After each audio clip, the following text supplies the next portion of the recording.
Oke, halo guys, balik lagi dengan gue ya. Eh, jadi di video kali ini gue bakal buat video tentang sistem atau naratif penggunaan Fibonacci extension ini, dan nanti gue gabung sama yang retracement ya. Dan untuk yang keduanya itu cara scalpingnya gitu, penggunaan Fibo untuk scalping, entry scalping. Nah kan Fibo ini kan hanya untuk intraday ya. Nah, tapi untuk scalping juga bisa. Kita ngambilnya di LTF. Oke. Untuk yang pertama, nah kita harus pahami dulu nih. Untuk sistemnya tuh kerjanya itu kayak gimana. Nah, untuk yang pertama itu kayak gini. Misalnya nih kan tren lagi bullish ya. Nah, di sini tren lagi bullish. Nah, di sini tren lagi bullish. Nah, di sini ada MSS.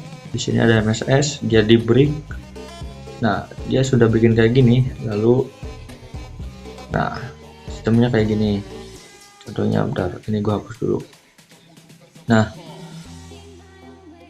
kayak gini contohnya. Di sini kan ada breakout structure. Di sini breakout structure. Bentar, kita warnanya warna hitam aja lah. Breakout structure. Di sini juga breakout structure. Nah, ketika sudah ada breakout structure kayak gini, berarti apa adik-adik? Nah, berarti low-nya, berarti low setelah breakout structure-nya itu, ntar gua tandain dulu lah ya.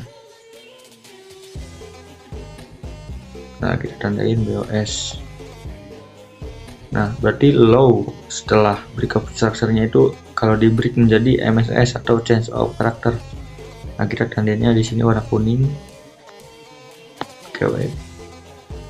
Nah, MSS. Nah, ketika sudah terjadi MSS kayak gini, baru kita bisa melakukan penarikan Fibonacci. Nah, jadi apa ya? Ini Fibonacci yang paling bagusnya itu pemakaiannya ya.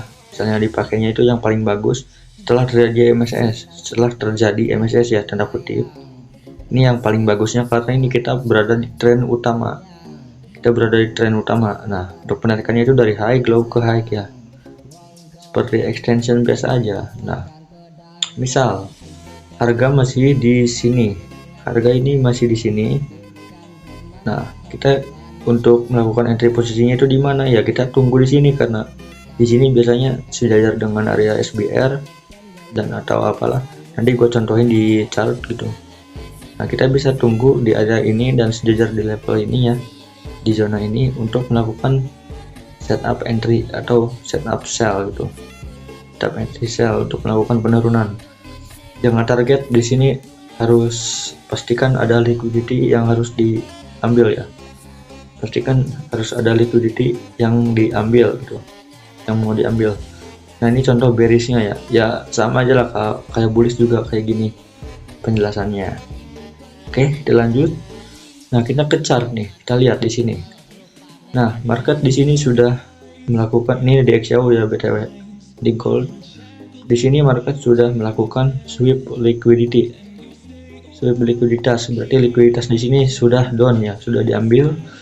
Berarti targetnya kemana? Nah, di sini kan gue udah analisa ya. Di video YouTube yang sebelumnya boleh dicek. Di sini ada liquidity yang kata gue itu mau diambil atau disapu. Di sini udah gue jelasin di video sebelumnya. Gue udah bilang di sini ada liquidity yang harus disapu. Nah, untuk penarik bentar. Untuk sementara, kenapa ini dia di sini ada pemantulan ya? Nah, di sini sebenarnya gue udah analisa di sebelumnya, tapi gue belum berani entry gitu karena ini high risk. Nanti untuk penarikannya itu memakai Fibo retracement ya. Nah, Fibo retracement yaitu penarikannya itu dari sini, dari low ini nih. Ntar gue tandain dulu. Nah, dari low yang candle merah ini, candle hitam atau shadownya, gue ganti ke merah aja biar jelas, orange lah, gak apa. Nah, dari low ini ke high yang ini nih, ke high yang ini, ke high low, ke high yang candle merah juga. Nah, tip penarikannya itu dari sini, dari low ke high. Nah, lihat ketika dia sudah hit, wait, Nah, ketika dia sudah hit sini, dia melakukan penurunan yang impulsif. Nah, gua gak entry agresif di sini ya. Tapi gua entrynya di daerah sini. Nanti gua ada screenshotannya, bisa dilihat ya. Nih, screenshot di MT5 nya. Nah, itu screenshotan di MT5. Yang gua entry sell di sini dan take profit ya lumayan jauh lah sampai sini ya. Sampai area sini, gua lupa. Nah, untuk entry lagi di sini gua nggak ada setup di area ini. Nah, tapi di sini bisa melakukan penarikan lagi. Coba hapus dulu. Di sini ada penarikan lagi. Kita bisa melakukan penarikan, yaitu dari high sini. Ini versi yang besarnya ya, penarikan besar. Nah, dari high low ke high lagi. Nah, kita nemu area ini. Bisa dilihat di sini ada pantulannya. Di zona ini ada pantulan. Nah, terus di zona kedua juga ada pantulan. Tapi di sini dia break sedikit. Dari area dan dia udah keluar ya. Di sini udah keluar, tapi dia masuk ke area. Di sini ada zone base gitu atau order block. Sini melakukan penurunan lagi. Di area ini dia melakukan pemantulan lagi karena di sini tertahan ya oleh levelnya gitu. Setara dengan levelnya itu di sini tertahan karena di Fibonacci gue itu di setiap level pasti ada pantulan gitu. Nah, di sini dia tertahan dengan bisa disebut dengan zona SNR gitu ya. Jadi dia bergerak di area ini aja, di support ke resisten, ke support ya. Kayak gitu aja. Nah, berhubung di sini masih di sini zonanya besar ya. Di Fibo ini zonanya besar, jadi kita bisa perkecil lagi Fibonya. Untuk perkecilnya gimana? Nah, kita lihat lagi, kita harus perhatikan zona-zona yang bentuk-bentuk yang kayak huruf N kayak gini. Nah, ini bisa menjadi penarikan. Yang penting ini high-nya benar dan low-nya benar gitu. Nah, terutama high yang di sini ya maksudnya. Nah, high yang di sininya benar gitu. Harus di break dulu. Nah, contohnya kayak gini. Ini gue hapus dulu. Ini gak usah. Nah, contohnya di sini kan ada high nih. Di sebelumnya ini kan high yang pertama. Di sini high yang pertama ya. Nah, di sini high yang pertama. Di sini high yang kedua. Nah, di high yang kedua ini kita bisa melakukan penarikan lagi. Kenapa bisa melakukan penarikan? Karena di sininya ada kayak huruf N gitu. Nah, ini menjadi 3 titik penarikannya. Karena di sini sudah membentuk high-nya dan low ininya di break. Nah, low ininya di break nih. Low ininya sudah di break, jadi kita bisa melakukan penarikan Fibonacci. Nah, jadi langsung aja penarikannya itu dari sini, dari high ke low ke high. Nah, oke, gue hapus dulu ini. Nah, oke, di sini kita lihat di setiap areanya dia melakukan rejection terus menerus ya. Oke, yang pertama di sini dia melakukan penurunan impulsif. Nah, di sini melakukan penurunan impulsif ya. Bentar. Sini dia melakukan penurunan impulsif dan kita lihat di zona terakhir ini dia melakukan pemantulan lagi. Setelah pemantulan dia kemana? Ke zona yang atas. Karena di zona atas di sini masih ada SBR ya. Jadi di sini kita pasang zonanya di levelnya gitu. Ketika sudah sampai sini kemana lagi? Ya ke sini. Nah, dia melakukan retest ke area ini lagi. Nah, zona inilah. Terus habis dari zona ini dia melakukan pemantulan lagi ke atas di zona ini. Dia tertahan di zona ini. Nah, tadi gua dapat scalpingan ya. Gua dapat scalpingan di zona ini. Ngambil berapa ratus pip aja. Dan sekarang udah hit TP ya. Dari TP di sini ya tadinya. Nah, TP di sekitar sini, sekarang dia langsung terbang lagi. Nah, oke, jadi kayak gitu. Nanti mungkin gue bakal tunjukin di MT5 nya entryan gue scalpingan itu kayak gimana tadi. Nah, jadi ini screenshotannya di MT5 ya. Nah, itu dia screenshotan di MT5 nya.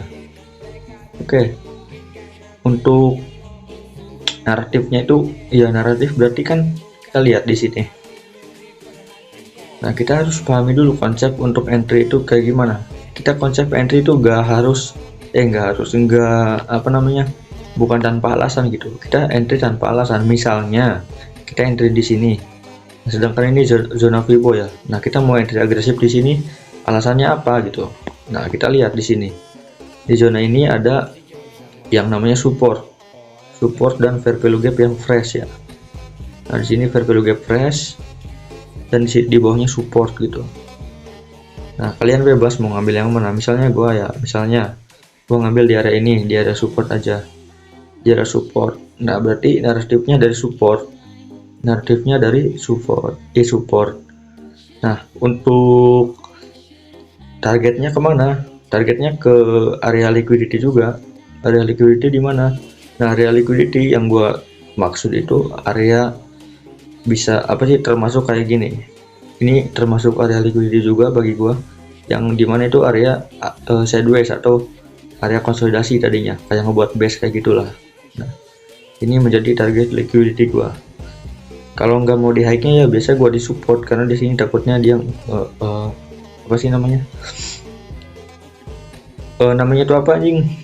Lupa. Takutnya dia nge-respect SBR-nya gitu. Nah, jadi gua paling aman tuh ngambil di area SBR. Nah, contohnya di sini. Nah, gua bisa ngambil di sini gitu. Nah, jadi naratifnya support tuh SBR atau tuh liquidity gitu. Fair value gap to liquidity bisa. Nah, misalnya gue entry di sini, mana sih? Nah, di sini kita ngambilnya di zona ini. Jadi naratifnya tuh support to liquidity. Nah, kalian sesuaikan aja sama gaya trading kalian masing-masing, tergantung mau entry-nya gimana atau targetnya di mana itu terserah. Ini dapatnya BTW 1/7 ya kalau entry, tapi gua nggak entry di sini. Oke, untuk penjelasan naratif itu sangat mudah ya. Oke, cukup gitu aja. Nah, kita contohkan lagi satu kali lagi lah ya. Nah, ini di XAU BTW. Nah, kita lihat di sini. Di area ini, di area ini kita lihat di mana di sini sudah membuat huruf N ya. Nah, huruf N di area pertama gitu sebelum kenaikan. Nah, ini bisa bisa melakukan penarikan juga di sini. Karena ini konsepnya kayak gini nih. Kalau kalian tahu itu head and shoulders lah. Nah, kayak gini. Nah, kayak gini contohnya. Nah, ini perhatikan. Di sini juga sama ya. Mereka itu kayak ngebuat head and shoulders di sini. Nah, ini kepalanya, ini bahunya. Dia break sampai sini. Dia retest lagi, ngambil retracement, dan dia lanjut melakukan kenaikan. Oke, contohnya kayak gitu.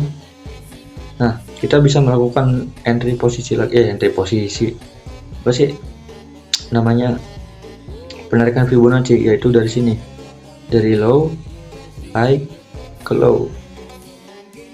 Nah, kalau kayak gini kita entry-nya gimana? Misalnya ya, ini belum terjadi lah.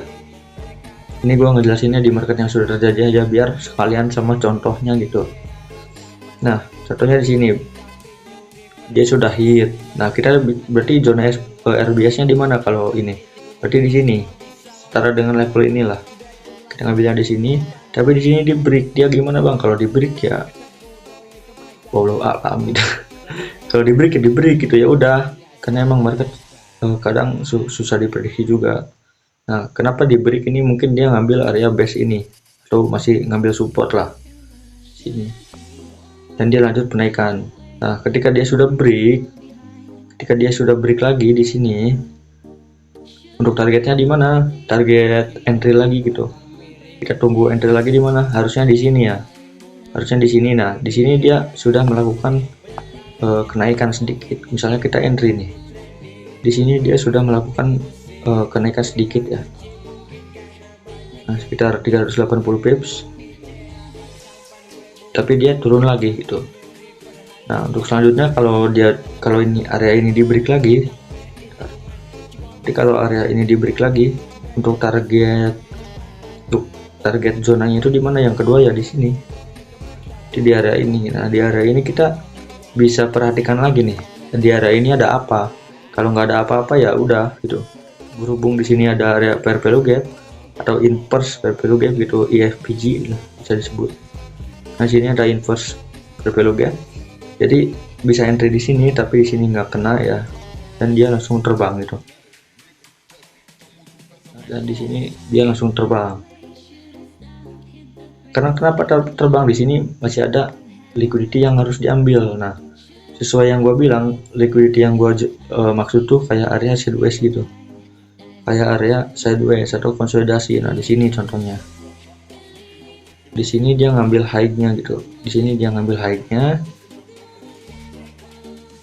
Nah, ntar sini dia ngambil high-nya, sesudah ngambil high dia melakukan penurunan lagi gitu. Sudah ngambil high dia melakukan penurunan lagi. Nah, oke, untuk penjelasan naratif dan entry-nya tuh seperti apa ya? Contohnya kayak gitulah. Nah, oke, untuk di M5 ya, ini konfirmasi entry di M5 gitu. Ketika sudah mencapai zona atau memasuki zona, nah kita lihat di sini. Kita contohnya di market yang sudah terjadi aja, karena biar contoh gitu. Kalau dipakai replay trading gue udah sering gitu. Nah, jadi kali ini gue bakal menjelaskan di market yang sudah terjadi aja. Nah, contohnya kayak gini. Di sini kan, ntar gue hapus dulu. Masih. Wih, anjing salah com. Nah, ini nih, gue hapus dulu. Nah, kita lihat fokus di M5 ini. Anjing apa sih ini? Kita fokus di zona ini ya. Nah, kita lihat. Ketika di zona ini, kita perhatikan kalau mau entry dan pakai konfirmasi gitu. Nah, sebelumnya di sini kan dia masih melakukan breakout structure ya di LTF-nya gitu. Di low time frame-nya dia masih melakukan breakout structure. Nah, kita tunggu dulu menjadi MSS gitu, yaitu di mana? Di sini. MSS-nya. Ini bukan IDM ya, gua nggak sebut ini IDM karena kenapa gua nggak sebut ini IDM? Nah, karena di atasnya ini menjadi resisten yang masih di sweep gitu. Ini nggak valid.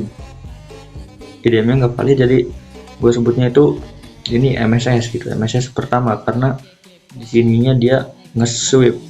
Cuman nge-sweep yang nggak nge-break.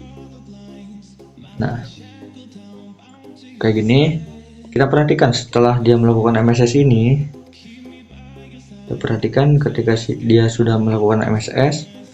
Nah, untuk entry posisi lagi di mana ya? Kita bisa cari zona ya di sini, berarti ini zona SBR-nya gitu. Nah, ini zona SBR-nya. Di sini menjadi zona SBR. Nah, kita perhatikan kalau sudah di zona SBR ini, sorry, kepencet. Nah, ketika sudah mencapai zona SBR gitu, sudah ada di zonanya. Jadi untuk entry-nya itu tunggu momentum candle atau rejection. Nah, contoh-contoh kayak gini rejection-nya nih, shooting star dan bearish engulfing juga di sini. Nah, contoh-contohnya kayak gini lah.